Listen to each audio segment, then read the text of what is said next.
Regalia Empire, the dominant power on the continent, is housed within this grand castle. Princess Angelica Regalia searches frantically for her pet, Pippi, while calling out into the palace. The youngest princess, Angelica, celebrates her 21st birthday as her delicate beauty is officially noted. Her graceful appearance reportedly captures the hearts of everyone who sees her for the first time. Local guards admire the princess as the most beautiful flower in the entire empire. The maids remark on how carefree men are while complaining that the princess has caused trouble since morning, though one warns they might be overheard. A sharp narrative transition underscores the building tension within the palace's high-stress environment. Angelica laments that the little bird her father gave her as a gift is now missing. Maddie, the daughter of Baron Gort and Angelica's lady-in-waiting, enters and requests the princess's attention. Maddie reports to Princess Angelica that the missing little bird still cannot be found anywhere. Angelica tearfully asks if any search areas remain and requests that even more people join the effort. Maddie explains that more than half the castle is already looking, including all the maids and guards, while showing clear internal irritation.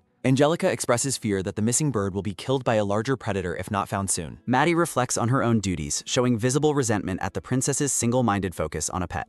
Maddie agrees to inform the maids while secretly thinking that arguing with the selfish princess is a waste of time. Looking distressed, Angelica realizes that Pippi has never lived outside of the safety of its cage. A somber realization follows that the delicate bird might not survive life outside its gold enclosure. In a memory, a younger Angelica happily interacts with the pink bird inside its ornate cage. Angelica spots her father and brother approaching and calls out to them in her current distress. This scene officially identifies the two men as Emperor Regalia and Angelica's brother, Frederick. Frederick explains they came looking for Angelica because she failed to show up in the dining room. Angelica informs her father that his gift is missing despite her searching for it since the morning. The Emperor offers physical comfort to his distraught daughter as her brother watches the interaction. Emperor Regalia asks for more details regarding the search efforts, while Angelica reacts with nervous hesitation. Maddie reports to the Emperor that every corner of the castle has been searched without any success. A group of maids scrambles across the palace halls to resume the frantic search for Pippi. Frederick bluntly suggests that the bird, which has always lived in a cage, is probably dead already.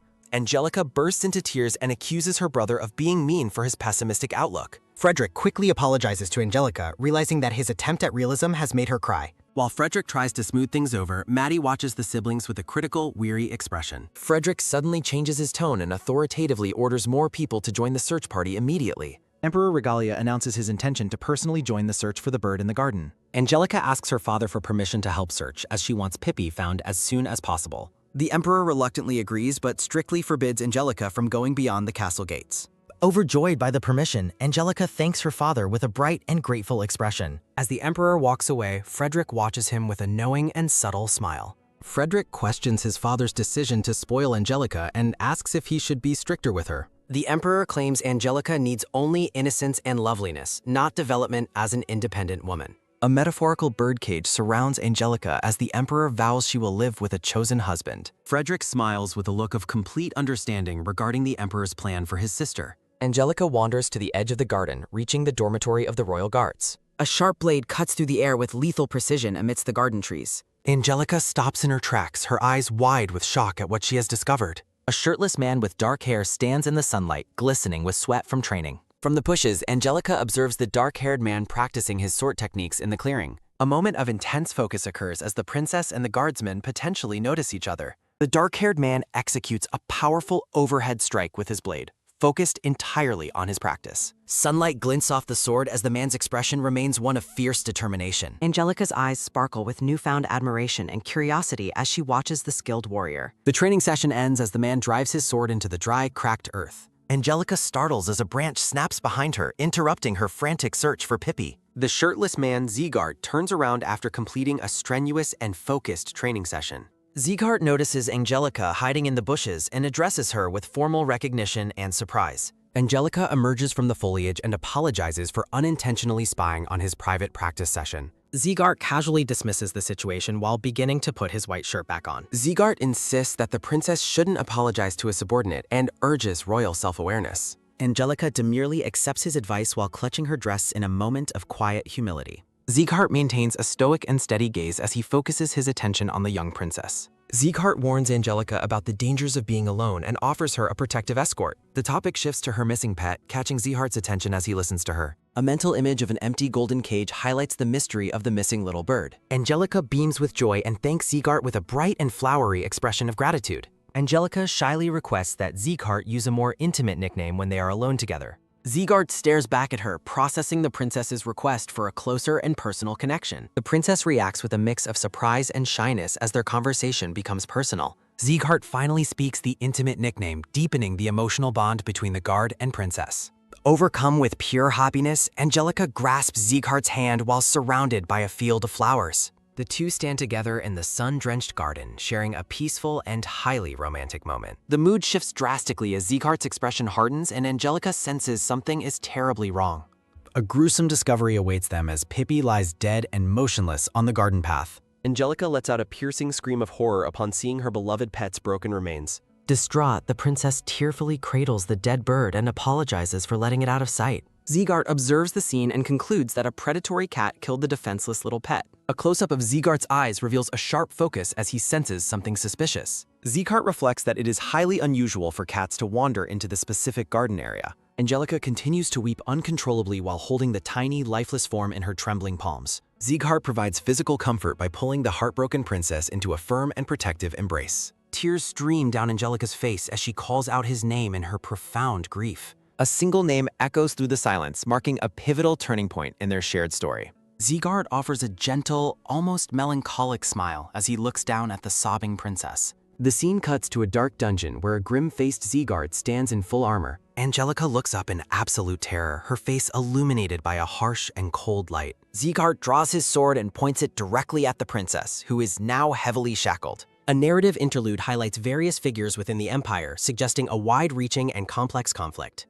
Angelica desperately screams her innocence as the cold steel of a blade looms over her. The tip of Zeegart's sword touches her throat as she gasps in extreme pain and fear. From high angle, Angelica is seen kneeling in a wooden pillory, begging for his belief. Zeegart gazes down at her with a look of utter betrayal and cold, unyielding royal judgment. Zeegart formally accuses the princess of the ultimate betrayals, including regicide and the murder of her father. A teacup falls through the air, symbolizing the sudden shattering of her peaceful and innocent life. Bound and broken, Angelica weeps in the darkness as her world completely crumbles around her. The grand palace of the Regalia Empire stands tall, contrasting with the tragedy unfolding within. Narration establishes the Regalia Empire as the continent's most prosperous nation during this peaceful era. The princess is introduced as a figure who was once deeply and universally beloved by all. Angelica poses in a delicate white gown, embodying the image of perfection and royal grace. Her radiant smile and gentle eyes once brought joy to everyone who crossed her path daily. Some observers were once bewildered by her carefree and innocent personality despite her high status. Her father, the king, proudly stands with her, showcasing the sincerity that captivated the entire empire. A sharp and foreboding transition marks the abrupt end of her days of innocence and light.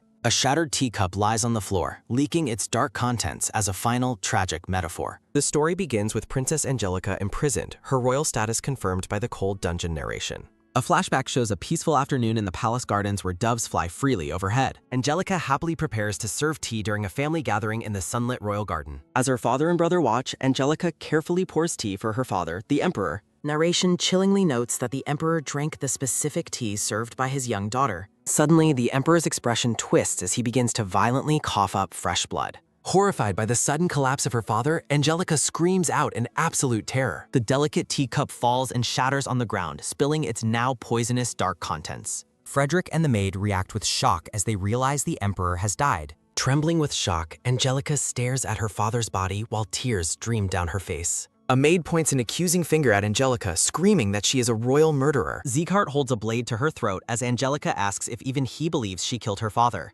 Narration declares the circumstantial evidence against her as conclusive while she kneels in a pillory.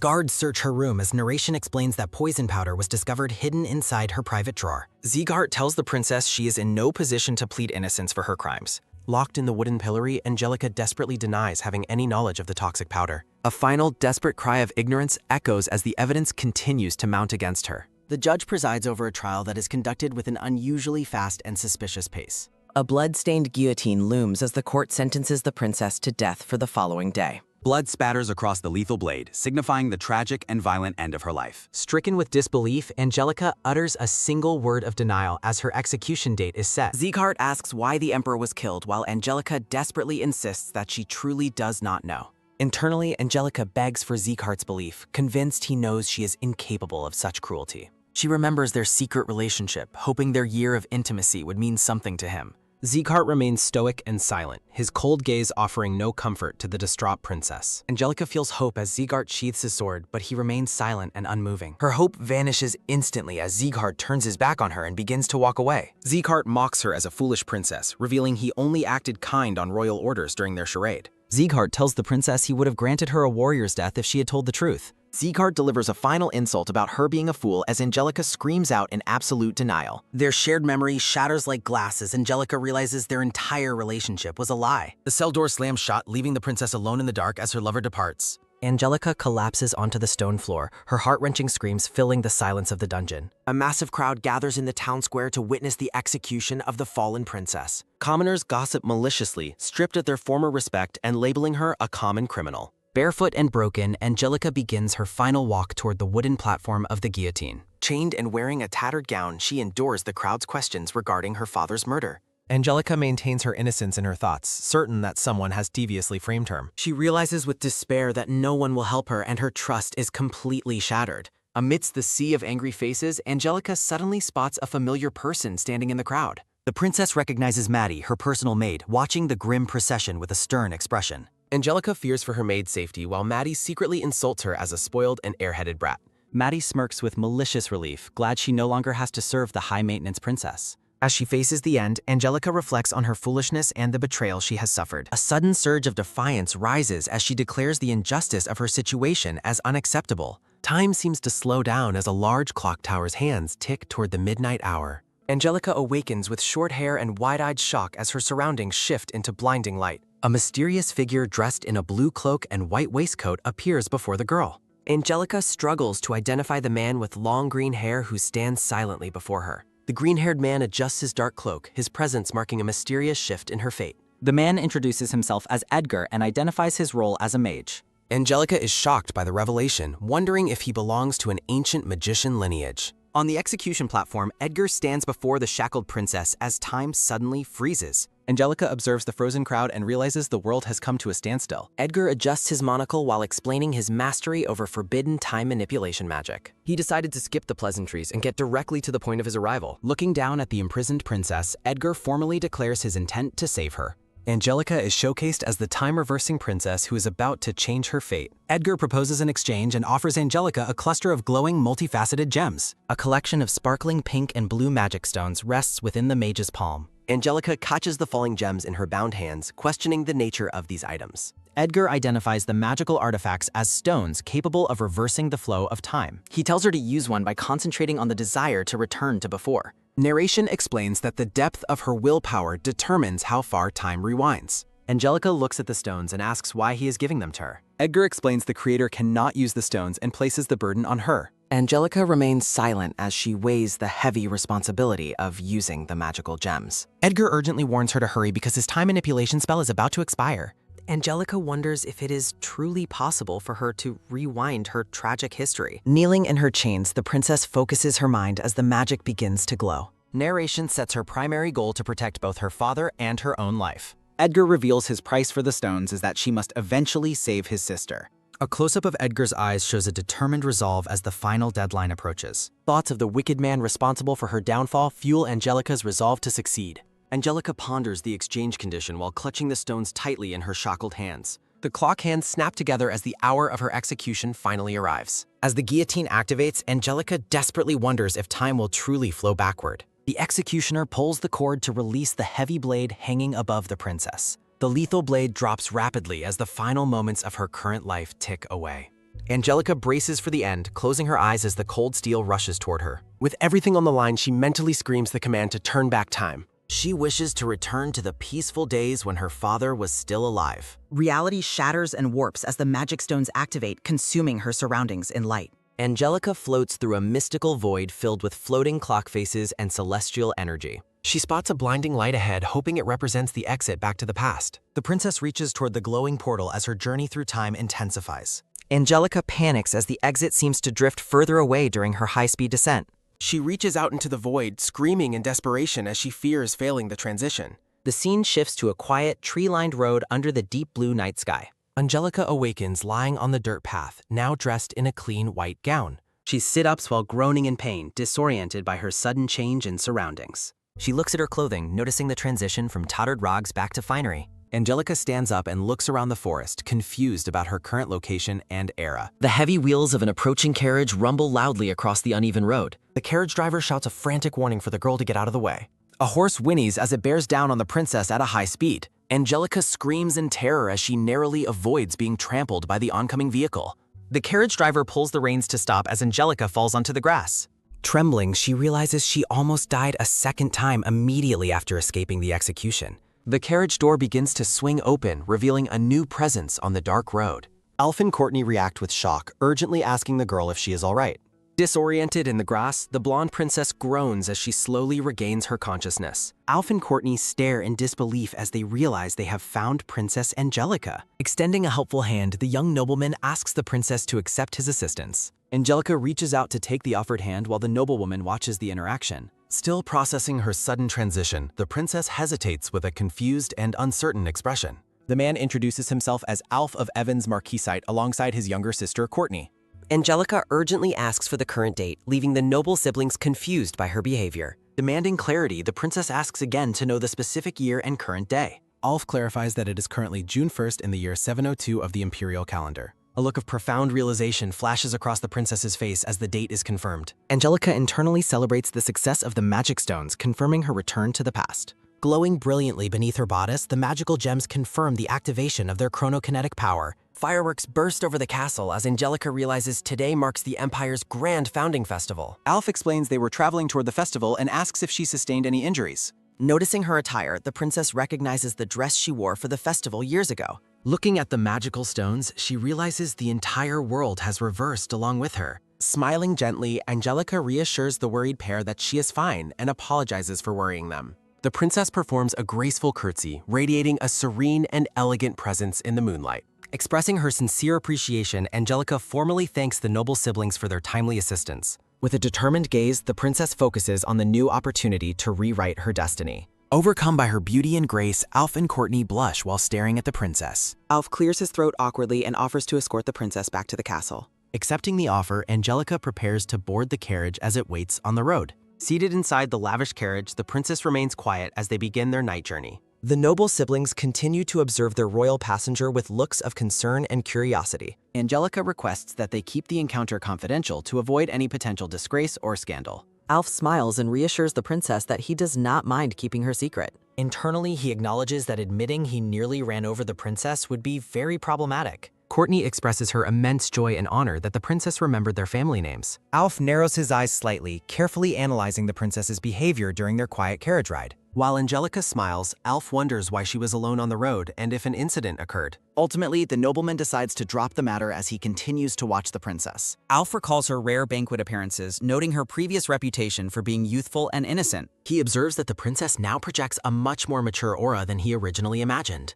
Gazing out the carriage window at the passing trees, Angelica solemnly reflects on her return. With a stern expression, she prepares herself to face the challenges of her former life. Determined to succeed, the princess views this miracle as her ultimate chance to redo everything. The scene shifts to a grand ballroom where couples dance under a shower of light. Noblemen discuss the prosperity and peace the Regalia Empire has enjoyed under the current emperor. A man with a champagne glass pauses, preparing to voice a growing concern about the empire. Narration highlights rising taxes and complaints from provinces regarding the costs for the third princess. A noblewoman gossips behind her fan about how the emperor endlessly dotes on his daughter. Back in the palace, two maids bow respectfully toward a large, ornate red velvet couch. Sitting on the couch, Angelica resolves to see her father's face to confirm his survival. She briefly thinks of Zegart, realizing she must also deal with the man who betrayed her. Suddenly, the door bursts open as the emperor bursts in, shouting for his beloved daughter. Narration identifies the Regalia Emperor as a historically wise ruler over the empire's long history.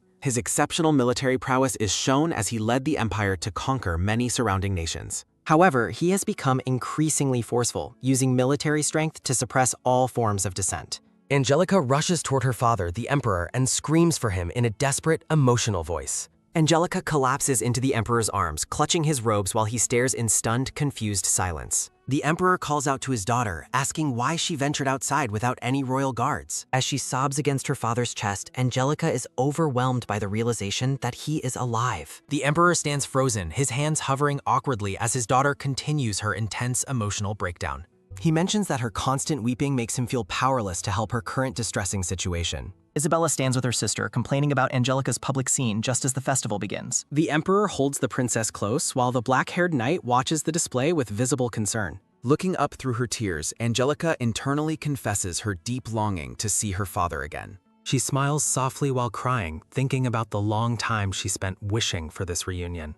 Angelica's thoughts shift to the black-haired man, identifying him as the person who ultimately betrayed her. She reflects on their past relationship, viewing it now as a hollow romantic tirade her father commanded. She recalls his past cruelty, where he admitted to loathing the duty of supervising a foolish princess. A vision of his smug face appears as she remembers him calling their love a worthless game. Looking out at the night sky, she realizes how pathetic she must have looked to her betrayer. She clutches her chest, vowing that her behavior and choices will be different in this second life. With glowing eyes, she resolves to turn the tables and never fall in love with him again. Angelica decides to play along for now, choosing to cover for the man who will later betray. Recalling his past disdain, she shouts a refusal to ever be seen as a foolish girl again. Angelica defends her former betrayer by claiming that Zegart is not at fault for the night's events. The Emperor looks shocked as Angelica explains she only wanted to view the fireworks from a distance. Her father reluctantly agrees but strictly forbids her from ever leaving the castle alone without his permission. Angelica looks up with a serene and gentle expression, accepting her father's command with a light heart. The black-haired knight bows deeply, acknowledging the Emperor's order while the princess watches him with careful eyes.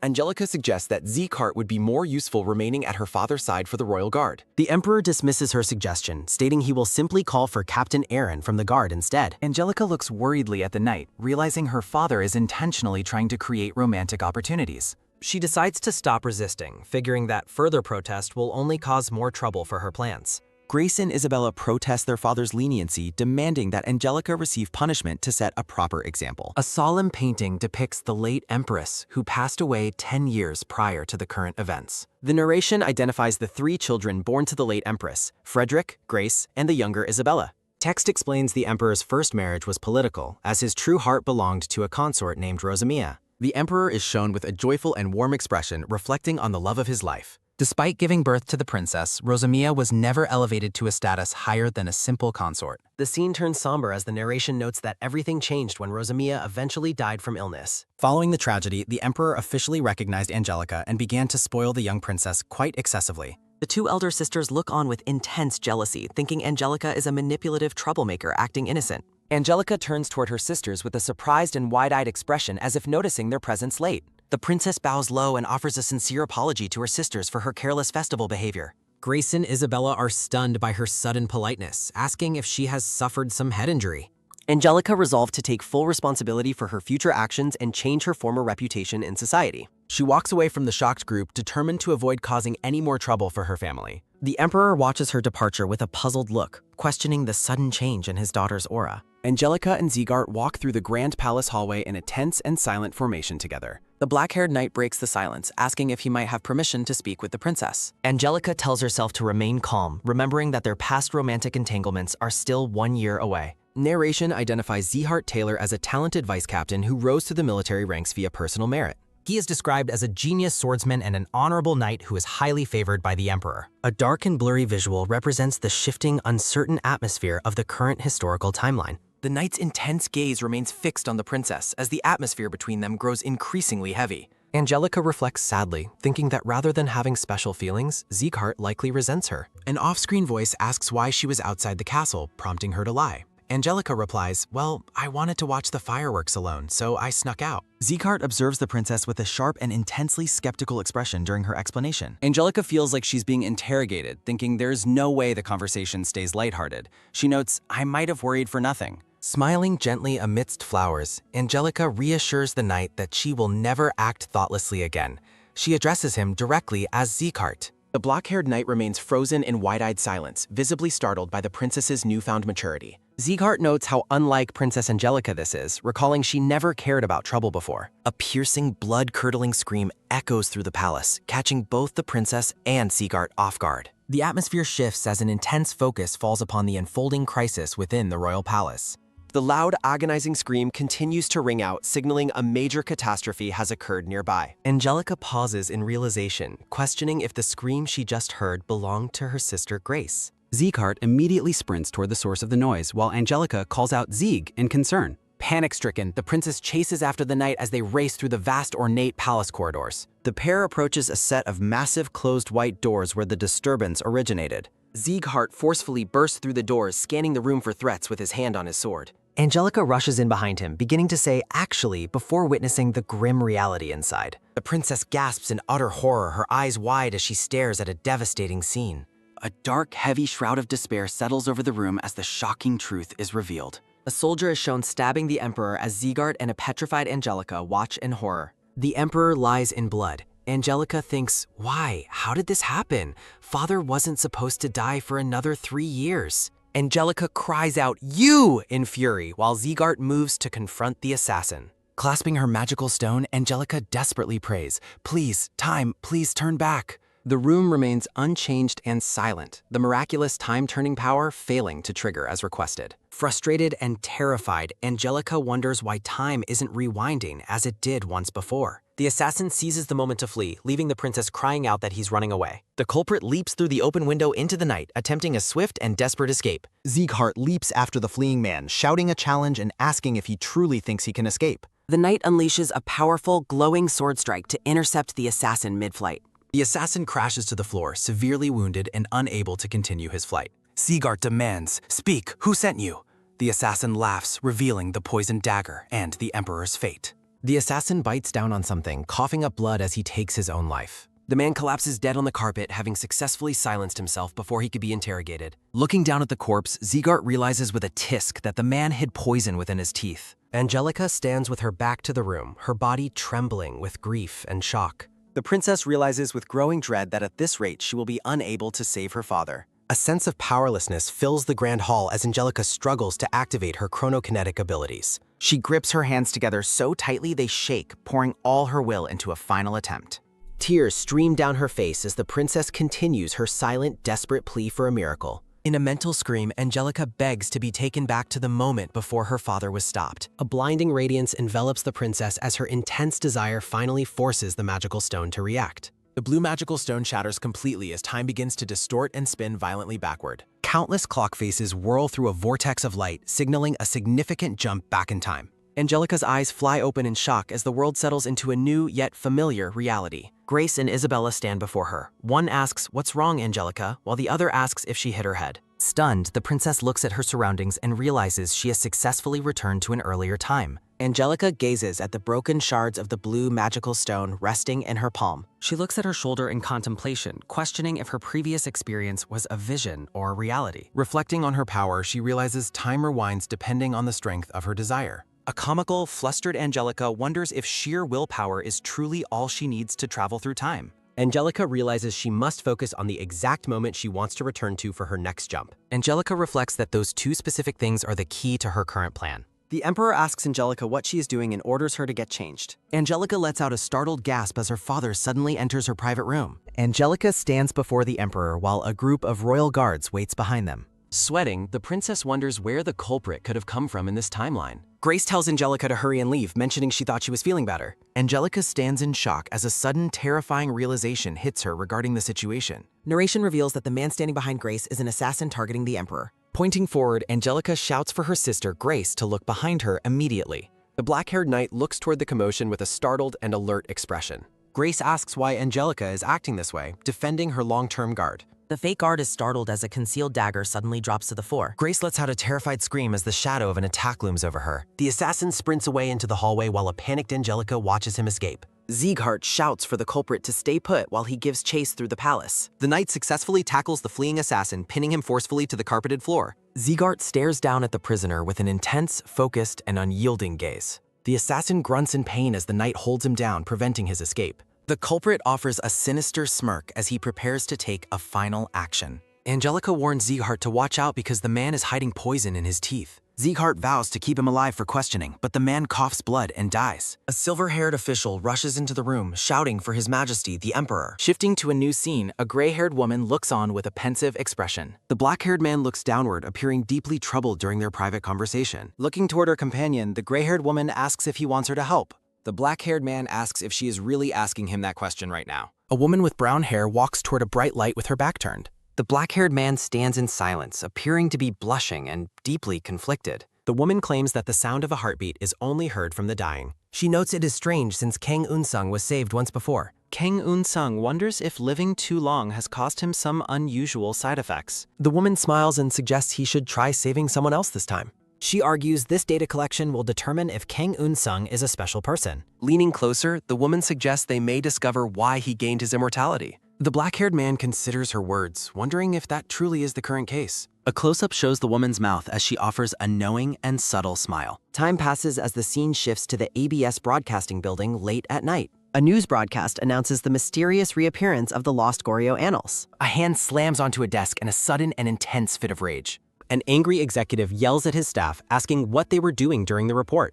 He questions how Socheon Media obtained news that his own team failed to get. The executive commands anyone to bring the Goryeo annals to him immediately. A woman types at her computer, wondering how a non-existent history book was found. Her colleague explains that the National Museum of Korea is refusing to give any answers. They speculate if the information might be coming from the Socheon Foundation's museum. A phone vibrates on the desk, catching the woman's attention with a surprised look. She looks at her device, doubting the call has anything to do with the auditions. She explains that she and Angelang were just classmates and aren't particularly class. A close-up shows the desk as she confirms the National Archives have no record. She instructs her team to prepare a press release stating no official records exist. The brown-haired director scratches his head, stressed by the news regarding the Goryeo annals. The director asks Kang Eun-sung if she has heard from Angelang since the recent move. He suspects the Seocheon Foundation obtained the annals but won't share news with the media. Narration introduces Chon Sarong as the youngest daughter of the Socheon Group's chairman, Chon Soo-won. Despite her wealthy upbringing, Cheon Sarang is revealed to be the child of a concubine.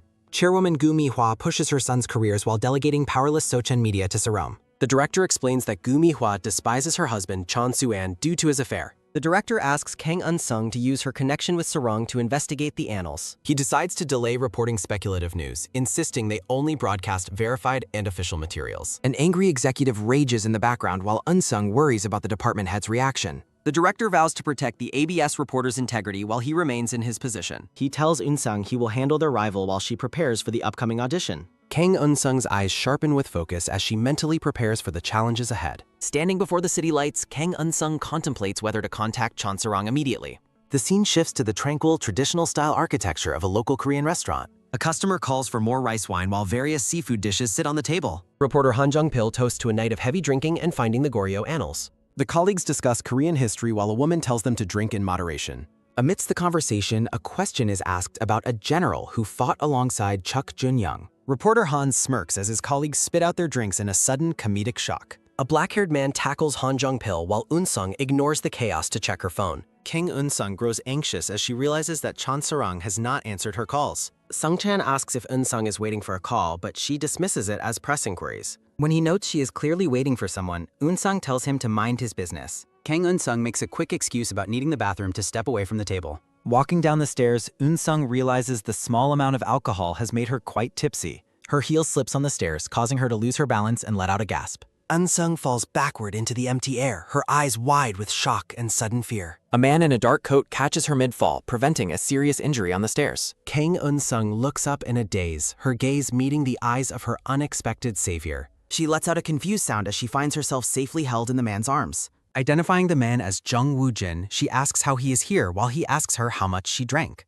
Jung Woo-jin notes that a tragedy was narrowly avoided while Eun-sung offers her embarrassed thanks. She flushes and accuses him of stalking her, demanding to know how he found her location. Jung Woo-jin lets out a long, weary sigh as if exhausted by her baseless and drunken accusations. When she asks if he tracked her phone, Jung Woo-jin simply points toward her vibrating device. He informs her that her phone is actually ringing, much to Eun-sung's surprise and sudden realization. A close-up of the screen shows an incoming call from Chon Sarong, glowing in the dark. Eun-sung quickly answers the call, her attention shifting entirely to the long-awaited contact from Sarong. Sarong apologizes for the delay and asks if Eun-sung called to discuss the Goryeo dynasty records. Sarong reveals that her information regarding the records originated from a place called law firm Gyeongan. Yoon-sung repeats the name of the law firm in shock, glancing over at Jang Woo-jin nearby. Noticing Woo-jin's intense glare, Eun-sung wonders if she has done something to offend or upset him. Ending the call due to security concerns, Eun-sung promises to have a meal with Sarong later. Eun-sung asks Jang Woo-jin why he mentioned the law firm, her curiosity getting the better of her.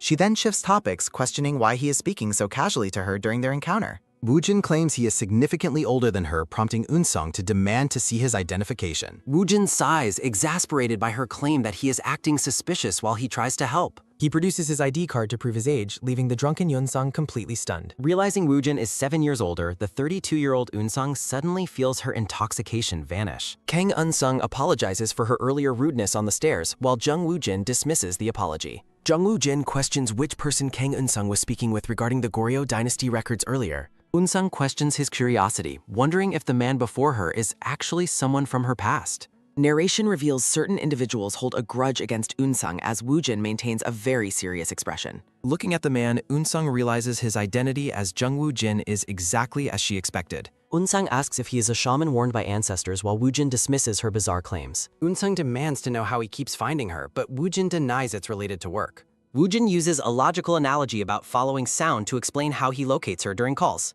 A narrating text bubble explains that a specific sound is only heard when Eun-sung is endangered. Woo-jin reveals he can find her by simply following that sound whenever she is in danger. Kang Eun-sung looks at him with a stunned expression, her face turning a bright shade of pink. Yoon-sung asks if he will always rescue her, privately noting he says nonsense with complete seriousness. Jang Woo-jin gazes away in silence, appearing to be lost in his own deep and pensive thoughts. Yoon-sung becomes incredibly flustered and embarrassed by the intensity of the man's unexpected and protective claims. Eun-sung thanks him for his help today and quickly prepares to head inside through her home. Waving goodbye, Yoon-sung jokingly tells him she will see him the next time she is in danger. Jung Woo-jin watches her leave, hoping that she won't have to face any dangerous situations at all. Time passes as the scene shifts to the city street at night where Eun-sung walks away. Chon Sarang answers her phone, questioning why Eun-sung felt the urgent need to call 10 separate times. Chon Sarang looks toward the darkness and asks her companion if her recent meeting was successful. Cheon Sarang is startled to find Lim Young-won standing nearby, smoking a cigarette in the dark night. Sarang asks why he's following her and if her father gave him orders to do so. Lim Young-won claims he does not report her private matters to Chairman Chon as he approaches her. Smiling, the man tells Sarang to contact him since he handles everything without her father's knowledge. Sarang looks at him with a cold, suspicious gaze and asks what his true purpose is here. Lim Young-won admits he heard news regarding her obtaining information about the lost Goryeo dynasty records. Young-won expected her to seek his help, but Sarang scoffs at the idea of contacting him first.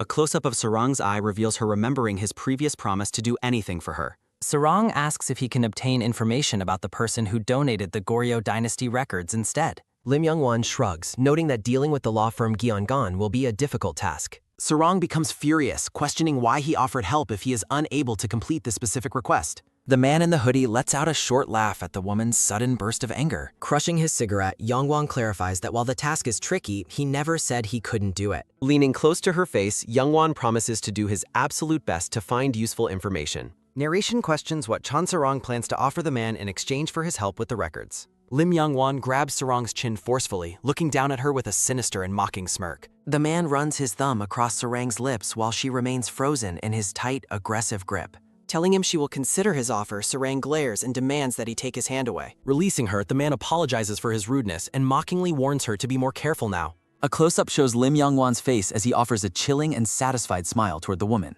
A text bubble floating in the dark expresses his hope that Sarang makes a very good decision. The scene transitions to a sunny day inside an office building filled with plants and computer desks. Eun-sung sits at her desk, appearing completely dazed and lost in thought while she stares at her screen. Eun-sung realizes 4 days have passed since her encounter with Woo-jin without receiving a single phone call. She reasons that since he only appears during danger, his absence means she has been staying safe. Eun-sung's face turns bright red as she reacts to her own internal thoughts about the mysterious man. Eun-sung scolds herself for letting her heart flutter over strange thoughts and tries to regain her focus. She decides to finish her work quickly to leave, but her phone suddenly begins to vibrate loudly. Eun-sung answers the call, identifying herself professionally as a reporter for the ABS Social Affairs Department. The caller introduces themselves as law firm Gyeongan, causing Eun-sung's eye to widen in sudden, shocked realization. Yoon-sung eagerly answers her phone and the caller asks if she knows about the firm representing the donor. The caller explains they submitted a press release to the Cultural Heritage Administration regarding the upcoming donation. He notes that despite the announcement, the identity of the donor remains completely hidden from everyone. The caller emphasizes that even major media outlets failed to secure an interview with the donor. Eun-sung asks for the purpose of the call and the law firm representative begins to explain the reason. The man reveals that the donor has requested an interview exclusively with reporter Kang Eun-sung herself. Eun-sung reacts with explosive shock, shouting, "What did you say? And an interview request with me?" The caller confirms once more that the donor will only agree to speak with Kang Eun-sung. The law firm representative mentions specific conditions, prompting Yoon-sung to ask what kind of requirements are involved. The caller states clearly that no filming will be permitted during the actual interview with the donor. He clarifies that while the content is broadcastable, video and audio recording are strictly forbidden. The man promises to email the interview details and Eun-sung expresses her understanding and thanks him. The man requests that she sign a confidentiality agreement and return it as soon as possible. Yoon-sung is overjoyed by the news, imagining herself successfully landing a legendary and massive catch. She wonders if she is handling a major figure while envisioning potential exclusive news headlines. Eun-sung realizes she must report this incredible development to her department head without any further delay. A quiet shot of a plant in the office signals a transition in the busy workplace. Eun-sung stands outside the department head's office, holding her materials and mentally preparing to enter. A colleague exits the office looking exhausted while Eun-sung prepares to go inside and share news. Yoon-sung watches her colleague leave and wonders if something troubling occurred during his meeting with the boss. Entering the room with a bright smile, Yoon-sung cheerfully announces her arrival to the department head. The stressed department head holds his forehead and asks if Eun-sung also has problematic news to share. Eun-sung confidently places her folder on the desk, ready to present her incredible and exclusive scoop. The department head looks at the documents in pure disbelief, asking if this information is actually true. Eun-sung confirms they contacted her directly, and her boss celebrates the settled matter and exclusive report. Eun-sung questions if the higher-ups will approve given the strict bans on filming and audio recording. The department head confidently asserts that an exclusive of this magnitude will certainly receive full official approval. He instructs Yoon-sung to secure the promise of exclusivity and ensure all their requirements on that. Eun-sung suggests running the special report for several consecutive days, and her boss agrees with excitement. Walking away, Eun-sung's heart pounds with curiosity as she ponders the true identity of the donor. She resolves to live up to the donor's high expectations since they chose to trust her. Narration mentions her brief preoccupation with the records before the scene shifts to a different focus. A resident ID card for Jung Woo-jin appears against a dark, stylized, and slightly burning background. The scene shifts to a busy city street where an ABS news vehicle travels through traffic. Inside the van, Eun-sung checks her phone while her colleague Gong Tae-yoon talks in the front. Eun-sung views a text message from Jung Woo-jin, who has formally introduced himself through her phone. Woo-jin mentions an overseas trip, and Eun-sung is shocked by the suddenness of his business plans. Eun-sung recalls his promise to rescue her, but imagines him callously telling her to survive alone. She decides to dismiss her thoughts about him, concluding that his whereabouts are not her concern. Eun-sung decides to focus on the records interview while Gong Tae-yoon answers a sudden call. Gong Tae-yoon reacts with shock to the caller, confirming he understands the urgency of the situation.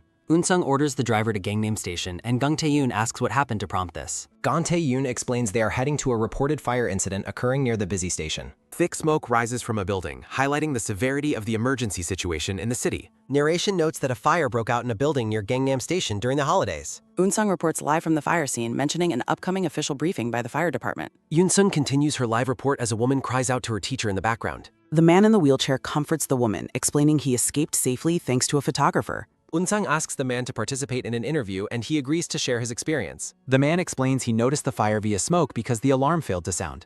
A flashback panel shows volunteers carrying victims down a stairwell while a narrator explains that mobility-impaired residents struggled during the fire. Thick, ominous smoke and flying embers fill the air, creating a sense of impending disaster. Yoon-sung interviews a dazed survivor in front of an ambulance, asking if the photographers who volunteered to help evacuated safely. Worrying about those still inside, Eun-sung thanks the man for sharing his experience during the intense interview. Sung-chan arrives with a tablet, telling Eun-sung to stay on standby as the broadcast van is nearly there. Sung-chan grumbles about the director sending everyone to the scene, but Eun-sung notes the critical need for help. Eun-sung suggests checking the fire department briefing while her phone begins to vibrate with an incoming message. A close-up of a smartphone screen displays an incoming message from a contact saved as Kang Ji-sung. Swirling patterns of light and shadow create a tense atmosphere as personal and professional lives collide. Eun-sung stands alone on the sidewalk, lit by her phone as the chaotic news operation continues nearby. Tae-yoon tells Eun-sung she can leave since the night shift is here, and she thanks her senior colleague. Checking her phone with concern, Eun-sung wonders if they should head back to the station as Tae-yoon asks. A text message from Ji-sung demands Eun-sung answer her phone because he heard news of the Gangnam fire.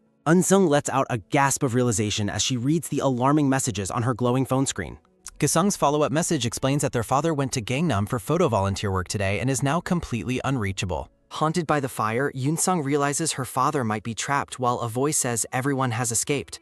Overcome with dread, Yoon-sung sinks to her knees on the pavement as her colleagues rush over to check on her. Trembling, Eun-sung fears her father is inside, but a man yells that everyone in the building has escaped. Sung-chan offers Eun-sung the list of casualties, asking if she wants to look, and she agrees with dread. Eun-sung's trembling hand reaches for the casualty list as she prepares to face the potential family tragedy. Tears stream down Eun-sung's face as she reacts with relief and fear after seeing the casualty report. Relieved that her father was sent to the hospital, a stumbling Yoon-sung is watched closely by concerned Sung-chan. Taeyoon tells Eun-sung it is time to go while placing a steadying, supportive hand on her shaking shoulder. Offering further assistance, Taeyoon promises to drive the distressed reporter directly to the hospital to see her father. Eun-sung looks ahead with tear-filled eyes, her face showing the deep emotional toll of the night's events. Shimmering lights in a dark night sky signify the passage of time during Eun-sung's journey to the hospital. A large, brightly lit holiday tree stands prominently against the city buildings as the scene shifts to night. Narration describes her family as happy and enviable over a cheerful flashback of them at an amusement park. A formal family portrait accompanies the painful realization that Eun-sung eventually discovered she was not her father's biological child. Narration explains her mother's past despair after being abandoned by Eun-sung's biological father while pregnant at a young age. A young Kang Dong-gun appears on a bridge at sunset, reaching out to save Eun-sung's mother from despair. A captured photo captures the heroic moment Duncan saved her mother, identifying him as the man Eun-sung considers her true father. The narration continues, explaining that her mother married her savior and later gave birth to Eun-sung's younger brother, Gi-sung. In a dim room, Eun-sung's grandmother warns her never to talk back to her father because he raised her as his own. Embracing a crying young Eun-sung, her grandmother worries about how she can pass away and leave the girl. Montage of family photos shows Eun-sung's growing emotional distance after learning the truth about her origins from her grandmother. Despite the revelations about her biological origins, Eun-sung emphasizes her deep and unwavering respect for her father. A flashback shows Kang Dong-gun working as a photographer, documented helping people who use wheelchairs in difficult situations. Inspired by her father's selflessness, Eun-sung explains that she chose to become a journalist to help other people. A tender childhood memory shows young Eun-sung and Gi-sung playing with their father while he holds his camera. In a quiet hospital room, Kang Dong-gun lies unconscious and still while recovering from his injuries from the fire. The tall hospital building stands silhouetted against the night sky, its many windows glowing with soft interior lights. Eun-sung runs through the hospital, calling out Ji-sung's name as she frantically searches for her younger brother. Ji-sung sits dejectedly on a hospital bench, his head bowed as he waits alone in the quiet corridor. Grabbing her brother, Eun-sung asks how their father is doing while Gi-sung reacts with a sharp, angry shrug. Eun-sung asks about their father's condition, but Ji-sung coldly asks why she came and calls her Han-sung. Gi-sung angrily questions her presence at the hospital, telling her she should be busy with her work instead. Gi-sung shouts that if the man were her biological father, she wouldn't have delayed her arrival to do interviews. Yoon-sung is struck with sudden, overwhelming shock, asking how her brother could possibly know her long-held family secret. A woman rushes toward them, yelling at Kang Ji-sung to be quiet and calling him a little brat. Mother scolds Gi-sung for adding to her stress and questions why he is blaming Eun-sun. Her mother places a reassuring hand on her shoulder and softly says her name. Mother explains that their father has regained consciousness and sustained only minor smoke inhalation injuries. Eun-sung and Ji-sung react with visible shock and relief upon hearing the positive medical update. Mother tells them they can visit tomorrow, but the siblings still look somewhat sheepish. Ji-sung insists on staying overnight, determined to see his father before he leaves. Mother tells Eun-sung she must return home and rest for her upcoming work shift. Eun-sung and Gi-sung stand together in the lobby, the tension of the night lingering. Eun-sung sinks to her knees, prompting a worried Ji-sung to ask if you've hurt. Eun-sung expresses her deep regret for not checking her phone messages much sooner that evening. Gi-sung asks if she felt lonely and apologizes for arriving so late to help her. Eun-sung suggests that he help her up, feeling relieved that her initial worries were unfounded. Gi-sung offers his hand to Eun-sung and apologizes for the harsh things he said earlier. Eun-sung tells him an apology is unnecessary as they walk away through the hospital corridor. Gi-sung admits that their parents only focus on her because she works harder than anyone. Eun-sung offers a small, appreciative smile to her brother after his rare moment of sincerity. Eun-sung playfully ruffles Ji-sung's hair, joking that he has suddenly matured into a responsible adult. Yoon-sung suggests they get a meal together when their mother arrives, offering to bae. The hospital stands tall against the snowy night sky as the scene shifts to later. Eun-sung and Sung-chan stand under a wooden pavilion, taking a break outdoors together. Eun-sung drinks cold water to wake up, mentioning her recent exhaustion and lack of sleep. Sung-chan asks Eun-sung about her preparation for the high-priority Goryeo Annals interview. Yoon-sung reacts with visible dread and physical exhaustion at the reminder of her heavy workload. A stylized background emphasizes Yoon Sung's desperate wish to handle only one major task daily. Narration confirms the fire is out, credits the father for preventing casualties through his heroism. During a hospital meal, Eun-sung asks her father how he managed to escape the building. Dong-gun explains a man helped him escape while Eun-sung feeds him a slice of fruit. A flashback shows a tall man carrying Dong-gun out while he went back inside for others. Duncan describes his rescuer as very strong and regrets never seeing the mysterious man's face. Dong-gun mentions the man's clothes smelled of caramel and expensive liquor, surprising Eun-sung. Eun-sung promises to investigate the identity of the person who rescued her father from the fire. Duncan gives a warm, happy smile, clearly feeling better while talking with his daughter. Eun-sung resolves to track down the building survivors to identify her father's mysterious, heroic rescuer. Eun-sung calls out to Sung-chan, asking if he is also there to take a break. A light-haired colleague teases the two about their close relationship, prompting Sung-chan to yell in annoyance. The colleague jokes that Sung-chan is just embarrassed while the reporter looks on with mild irritation. Eun-sung asks Sung-chan about the document he is currently holding in his hand. Sung-chan explains he has the additional casualty list from the Gangnam Fire for the broadcast. Eun-sung suddenly snatches the document, surprising Sung-chan as her drink falls to the ground.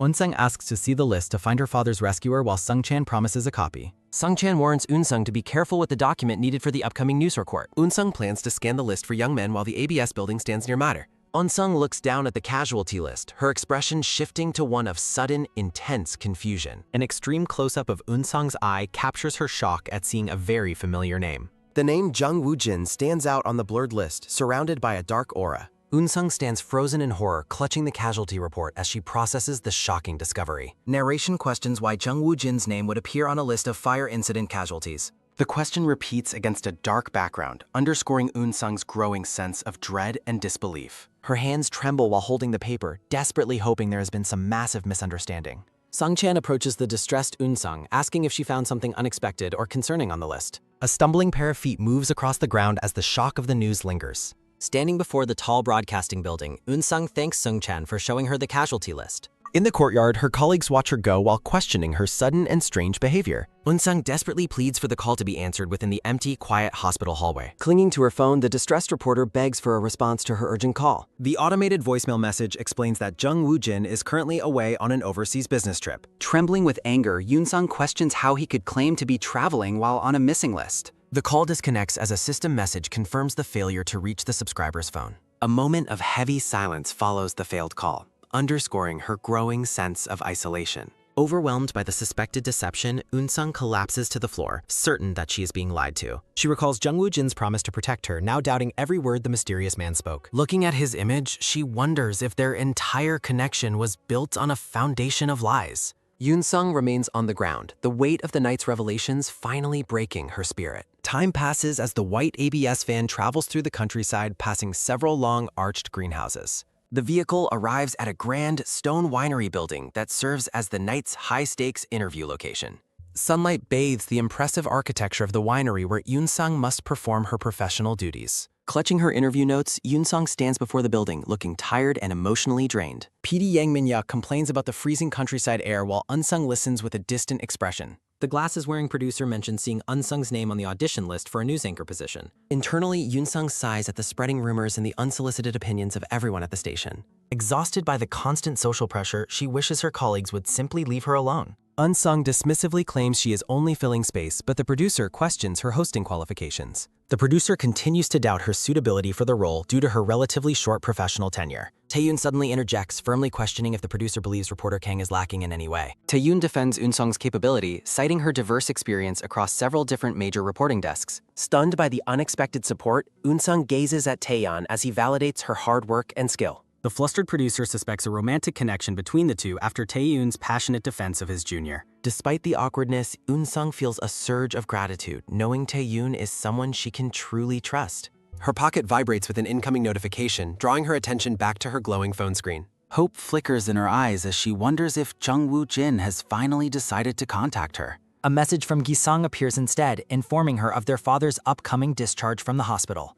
A heavy sigh escapes her as she realizes her hopes for a message from Woo-jin were premature. Taeyoon tells the bickering producer to move inside while Eun-sung watches the exchange with a blank stare. The group walks toward the winery entrance, the tension of the earlier argument beginning to fade away. Narration explains that Eun-sung continues to send check-in texts to the missing man despite receiving no response. A yellow text bubble shows Yoon-sung's polite request for the recipient to contact her when possible. Another message updates him on her busy schedule, pleading for any form of communication in return. She tries to convince herself that his silence is merely due to being as busy as she is. While she focuses on her phone, a man in a dark suit approaches her from behind. Startled by the sudden presence, Eun-sung turns her head to see who has come to meet her. Eun-sung questions the stranger's identity as she stands alone in the fading light of the courtyard. The man identifies himself as Choi Han-sak, a lawyer from Gyeonggan who she previously contacted for assistance. Eun-sung reacts with a nervous smile, recognizing the lawyer's name from her past reporting on an incident. Lawyer Han-sak gestures for Eun-sung to follow him, explaining that only she is permitted inside for the reading.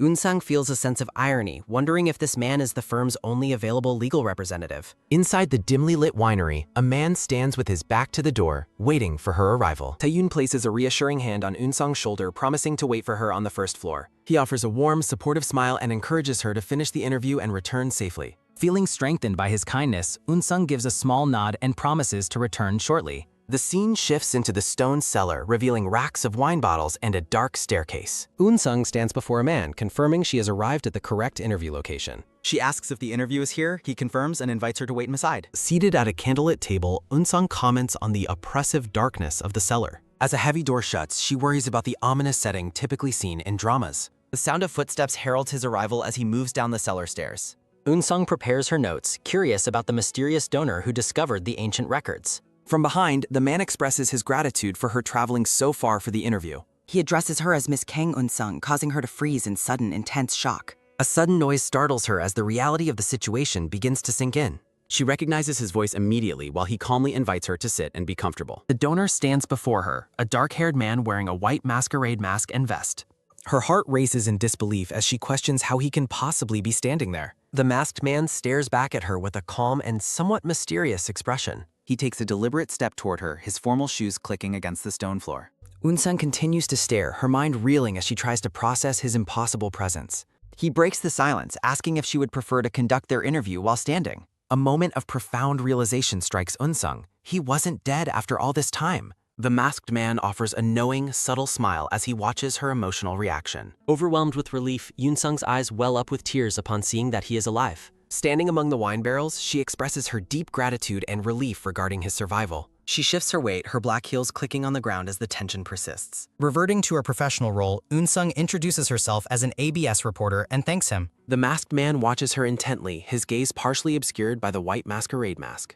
He greets her formally, claiming this is their very first time meeting each other. Eun-sung reacts with suspicion, internally questioning why he claims this is their first meeting. She wonders if he is intentionally pretending not to know her or even recognize her. Yoon-sung observes his disguise aloud, noting the mask he wears to hide his true identity. A close-up reveals his amused expression as he continues to play along with the charade. He suggests it would be far more entertaining if she attempted to guess who he is. Eun-sung stares at him, mentally seeing the face of Jung Woo-jin behind the thin mask. She thinks to herself that his eyes are a dead giveaway for his true identity. The dim lighting of the winery cellar sets a quiet, serious mood for the interview. Yoon-sung sits at the table, suggesting they begin the formal interview despite her inner turmoil. Before they start, he reaches for a bottle of wine, intending to set the stage. The masked man announces that he has selected a very special wine just for today. He gestures with the bottle, asking the reporter if she would care for a glass. Yoon-sung politely declines the drink, reminding him that she is currently on a professional assignment. He reassures her he doesn't want her drunk and asks for just one small glass. Eun-sung relents for a single glass as he pours the deep red wine for her. He explains that the wine is a local specialty made from grapes grown on site. After a small sip, Yoon-sung evaluates the wine as being mostly dry with a smooth finish. Her internal monologue notes that his irritating, familiar tone remains unchanged from before. She is filled with questions about the past, his safety, and why he was there. Watching him, she senses he has no intention of answering her personal questions right now. Eun-sung refocuses on her work, citing time constraints to move straight into the official interview. She asks for an introduction. He identifies himself as a collector of valuable historical items. Questioned on his donation, he speaks about the necessity of fostering greater historical awareness today. Eun-sung asks if the artifacts were obtained through smugglers, given they were thought to be lost. He dismisses the idea of illegality, stating the items passed legitimately through several various hands. Eun-sung mentions that many cultural artifacts taken abroad still lack a complete official list. Eun-sung questions the authenticity of the historical records, suggesting they might be sophisticated forgeries. Offended, the masked man asks if the reporter is accusing him of donating fake artifacts. Observing him closely, Yoon-sung internally notes that the donor seems remarkably skilled at maintaining his deception. The masked man muses on the concept of deception while resting his hand near a wine glass. Standing up, he asks Eun-sung if she would even believe him if he chose to be honest. A close-up reveals a subtle, knowing smirk playing on the masked man's lips as he watches her. Eun-sung maintains a professional but skeptical gaze as she waits for the mysterious man to continue. Eun-sung asserts that his disguise is incomplete as his familiar voice and scent have already betrayed him. A voice from upstairs calls out for the senior reporter, startling both Eun-sung and the masked owner. From the landing above, a colleague asks Eun-sung if the interview and filming are finally finished. Terrified of an interruption, Young-sung silently pleads for her colleagues to stay away from the cellar. An uncomfortable silence fills the stone cellar as they wait for the person above to leave. Startled, Eun-sung asks the man what he is doing as he reaches for his white mask. Eun-sung questions why he requested the specific interview if he is so desperate to remain hidden. She demands an explanation for his confusing behavior while he stands near the wine-filled table. Eun-sung stares at the man, her professional composure beginning to waver under the intense emotional strain. The masked man gazes back at her, his expression unreadable behind the decorative white masquerade mask. He nonchalantly suggests they could simply pretend this entire strange encounter never actually took place. Admitting defeat, the man acknowledges his poor lying skills and begins to pull off his mask. Finally unmasked, Jung Woo-jin apologizes for his earlier pretense and places the mask on the table. Now looking her in the eye, Woo-jin softly asks Eun-sung if she has been doing well. Woo-jin offers a gentle smile, his dark hair falling over his forehead as he watches her reaction. The sight of his familiar face causes tears to well up in Eun-sung's eyes as relief washes over her. Looking at the red wine on the floor, she realizes the reality of Woo-jin being alive has finally sunk in. Eun-sung asks Woo-jin if he changed his phone number, seeking an explanation for the sudden communication blackout. She admits she was more affected than she realized, explaining her repeated, failed attempts to call him. Eun-sung slides her notebook across the table and insists that he write down his current contact information. A soft, genuine smile spreads across Eun-sung's face as she looks up at her returned protector. Woo-jin asks if she really tried to contact him. She quickly confirms that she certainly did. He asks if her concern was due to worry, and she explains how his silence distressed her. Eun-sung mentions seeing his name on a missing persons list and scolds him for disappearing after his last text. Woo-jin gazes at her with an affectionate and somewhat amused expression as she vents her frustration. Reaching across the table, Woo-jin gently places his hand over hers and softly says her full name. Leaning closer, he asks if her sadness was rooted in the belief that he had actually died. Flustered by his direct question and proximity, Eun-sung struggles to find the right words to respond. Eun-sung admits she was worried, comparing her concern to the sympathy one feels for a stranger in an accident. She adds that his repeated interventions to save her life made it impossible for her not to care. Woo-jin picks up a black pen, preparing to fulfill her request for his new phone number. Instead of writing in the notebook, he gently takes hold of Eun-sung's hand and turns it over. Startled by the sudden physical contact, Eun-sung lets out a small gasp of surprise and confusion. Using the pen, Woo-jin begins to carefully write his new phone number directly onto her open palm. Eun-sung asks why he is writing it there. He explains he only wants her to have it.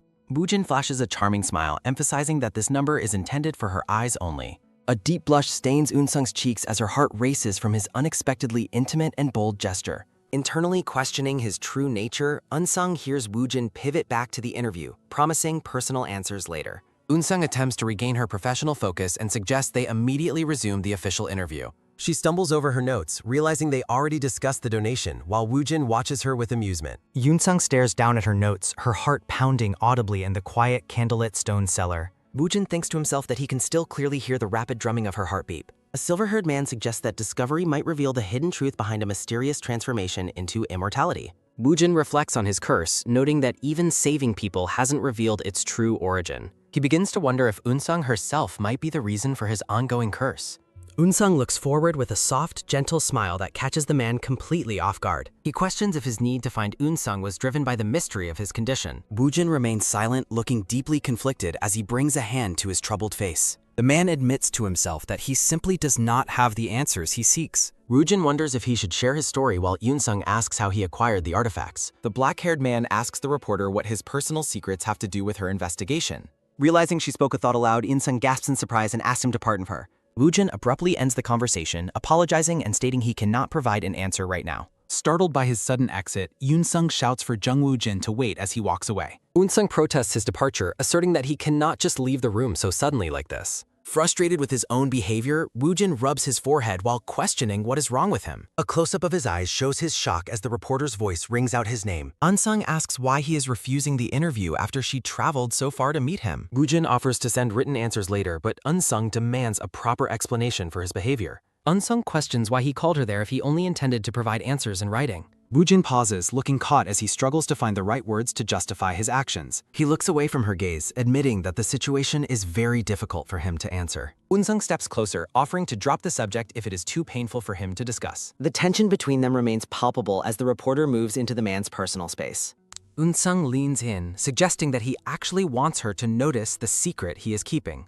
The reporter's internal monologue wonders exactly what kind of mystery the man is trying to hide. Both characters stare at each other with intense expressions, the air heavy with unspoken emotional weight. Their feet are positioned closely together on the stone floor, highlighting the growing proximity between them. Woojin's hand twitches at his side as he remains lost in a moment of heavy silence. Woojin asks Eun-sung if she has ever heard of a story that begins but never ends. He continues his riddle, describing a tale with an unknown beginning and an unpredictable final chapter. Looking at her with a somber expression, Woojin asks the reporter if she recognizes that story. Eun-sung looks up at him with wide, curious eyes as she processes his strange philosophical question. The reporter ponders his words, asking for clarification on what he is trying to tell her. Eun-sung describes life as living through endless days without knowing the end, asking if that's his meaning. Eun-sung suggests that despite his hesitation, it seems like he truly wants to reveal himself to her. Woojin looks down, his expression softening as her perceptive words reach through his guarded exterior. He reminds himself that he cannot let things go too far because she is just a journalist. Woojin worries that there is no real guarantee the woman would actually keep his secret safe. The man fears that the moment he reveals his truth, she will inevitably turn her back. He tenses up, the weight of his long-held secret causing him visible physical and mental strain. Woojin tells her to forget his previous words, claiming he was just rambling for a moment. Eun-sung ignores his dismissal and directly asks the man if he is currently in some kind of danger. The reporter steps forward with determination, promising to help him if there is anything she can do. Woojin scoffs, telling her to worry about herself since she doesn't even know who he is. Eun-sung looks him in the eye and asserts that she does know exactly who he is. She repeats her offer to help, reminding him that he saved her when she was in danger. A close-up of Woojin's eye shows the reflection of the determined reporter standing before him. Woojin asks what she means while the candlelight above them flickers and sways in the cellar. Eun-sung reveals that her father was present at the fire where the man had disguised himself. She explains her father was volunteering as a photographer at the specific building that caught fire. Eun-sung concludes by stating that a mysterious man saved her father's life during that terrible day. Woojin looks away with a serious expression, asking if she is implying that he was that man. Eun-sung explains that her father personally recognized the man's handsome face after a lifetime of photography. She describes the man's strength, recalling how he effortlessly rescued her father with one single move. Eun-sung mentions her father recalled a sweet, lingering scent in the air during the intense rescue. Woojin listens with a serious and slightly sweating expression as she shares her father's vivid memories. A candlelit chandelier hangs in the cellar, its soft glow illuminating the surrounding wine-filled stone shelves. Woojin asks the reporter if she has any actual evidence of his existence beyond these stories. Eun-sung offers a warm and gentle smile, remaining calm despite the man's skeptical and direct questioning. The black-haired man clenches his jaw, clearly conflicted by the personal details the reporter has revealed. A narrative bubble confirms that the man Eun-sung described was indeed her own beloved father. The narration emphasizes that their meeting is a significant event, not just a twist of fate. Narration clarifies that his previous statement about an upcoming business trip abroad was actually a truth. A wide urban scene shows a snowy street decorated with a large glowing Christmas tree at night. Narration explains that he was looking for an office to manage his collection on that day. Woojin peeks through the slats of window blinds, his eyes fixed on the world outside. He planned to leave the country immediately after finalizing his new business contract. Dressed in a formal suit, Woojin discusses proceeding with a contract alongside a professional business colleague. A massive fire suddenly erupts in the building, filling the city street with bright orange flames. Panicked cries for help echo through the smoke-filled building as the fire continues to spread rapidly.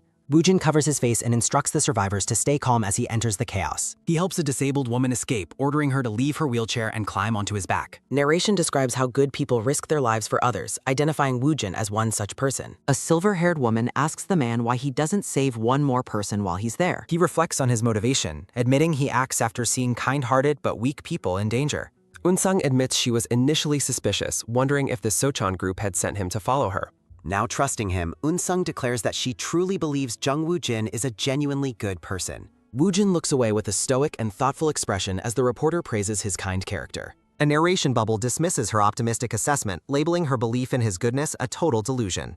The monologue explains he has lived a long life while ignoring the deaths of countless other people. Eun-sung earnestly offers to help him if he is hiding his identity because of some danger. The reporter gazes at him with earnest determination, making her sincere and heartfelt promise of protection. Woojin remains silent and contemplative, his face reflecting the soft, warm light of the stone cellar. He appreciates the sentiment but politely declines her help, requesting she focus on the official report. Unsung accepts his refusal and asks that he contact her for further discussion at a later time. She asks if she should contact his lawyer or him directly. He chooses to be contacted directly. Preparing to leave, Unsung bids Jung Woo-jin farewell as she walks toward the stone seller's exit. Woo-jin watches her depart, his expression unreadable as she moves toward the archway in the distance. Unsung offers one last gentle smile before she finally exits the quiet and candlelit wine cellar. A close-up shows a faint, mysterious smile playing across Woo-jin's face as he remains alone in the cellar. A modern apartment building stands tall under the night sky, its many windows glowing with warm light.